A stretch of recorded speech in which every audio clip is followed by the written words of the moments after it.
हम क्या करें मेरे भाइयों, साजिशों को समझने की कोशिश कर लो।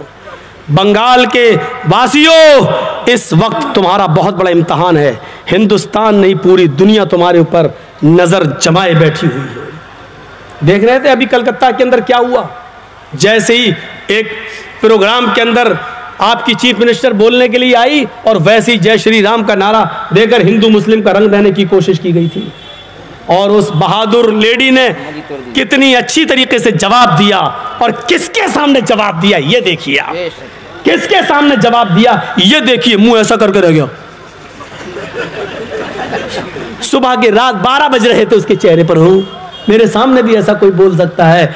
जरूरत है मेरे भाइयों बंगाल में अपनी इज्जत व असमत को बचाने की, जरूरत है। मैं किसी को बुरा नहीं कह रहा हूं, सबको अपनी अपनी पार्टी बनाने का हक है, जमहूरियत है, सबको अपनी अपनी पार्टी बनाने का हक है और चुनाव लड़ने का हक है। मौलवी जर्जीस को भी अपनी पार्टी बनाने का हक है और हमें भी जमहूरियत इजाजत देती है। लेकिन मैं पागल नहीं हूं, मैं पागल नहीं हूं मैं अपनी पार्टी बनाकर मजाक उड़ाऊं, मैं पागल नहीं हूं मेरे भाइयों। बस इतना जरूर कहना चाहता हूं कि इस वक्त ये तो सच है, ये सच्चाई है कि मुसलमानों तुम्हारा कोई नहीं है, यूपी में हमारा कोई नहीं है। लेकिन यह देखना पड़ता है कि और लोगों की बनिस्बत सबसे अच्छा कौन है। यह है आज देखिए, बस इतना ही काफी है आपके लिए, इतना काफी है। बड़े नुकसान से अपने आप को बचाइए, छोटा नुकसान कर दीजिए। मौलवी जर्जीस मुसलमानों के बीच में खड़ा होकर चुनाव लड़ने लगा, और आप मौलाना जर्जीस अगर जीत रहा है, लेकिन यहां बीजेपी आ रही है, सुन लीजिए मैं नाम ले रहा हूं, अगर मौलाना जर्जीस जीत रहा है और बीजेपी भी आ रही है तो मौलाना जर्जीस को हरा दीजिए।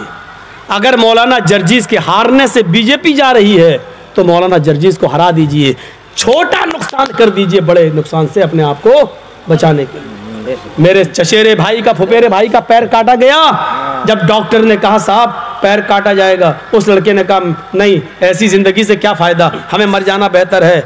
मैंने उसको बहुत समझाया, देखो तुम्हारे बाप नहीं है, माँ नहीं है, एक बेटी है तुम्हारी, कहीं ऐसा ना हो। डॉक्टर ने साफ कह दिया अपने अपने जिम्मेदारी पे ले जाना चाहो ले जाओ, लेकिन फिर ये बचेगा नहीं। पैर काट के जिंदगी, एक तरफ जिंदगी एक तरफ पैर, जिंदगी भी प्यारी है पैर भी प्यारा है, लेकिन दोनों में से एक चीज़ की कुर्बानी तुम्हें देना पड़ेगी, या तो जान की कुर्बानी दो या पैर की। बड़े नुकसान से बचाने के लिए छोटे नुकसान को गवारा कर लो, पैर कटा लो, जान बचा लो, क्योंकि कम से कम अपने बच्चों के सामने तो रहोगे। पैर कटा दिया, यही हाल आपका है, हमारा है। छोटा नुकसान कर लो बड़े नुकसान से बचाने के लिए।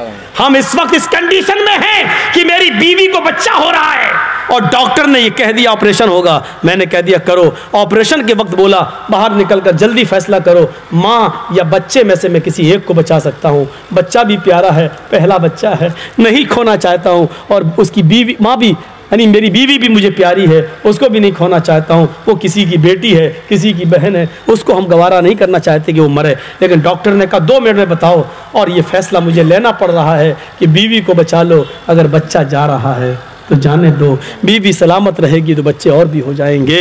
ये कलेजे पर हाथ रखकर हमें मजबूरी में ये फैसला लेना पड़ रहा है कि माँ को बचा लो, बच्चे की जान जा रही है तो जाने दो। इस वक्त ये फैसला लेने की ज़रूरत है आपको, ये फैसला लेने की ज़रूरत है। बड़े नुकसान से बचाने के लिए अपने आप को छोटा नुकसान गवारा कर लो और बड़े नुकसान से अपने आप को बचा लो। 1:35 मेरे भाइयों 2 घंटे हो चुके हैं मुझे बोलते हुए। हम अल्लाह से दुआ करते हैं कि बारे अल्लाह हमारी खताओं को माफ़ फरमा दे, हमारे गुनाहों को बख्श दे, हम जमीय मुसलमानों पर रहम फरमा। अब इस जलसे की बुजुर्ग हस्ती कोई आपके सामने आएगी और वो दुआया कलमात के बाद जलसे के इख्तिताम का ऐलान करेगी। हाँ, लेकिन मेरे भाइयों बाद में दुआ हो जाएगी। दुआ के बाद आप लोग अपने घर जाइएगा, दुआ से पहले आप मत उठिएगा। लेकिन एक बात मैं कह दूं, आज मुझे सिर्फ ये देखना है कि इतने दिनों से आप मुझे बुला रहे हैं, आपको मुझसे कितनी मोहब्बत है। बेशक बेशक।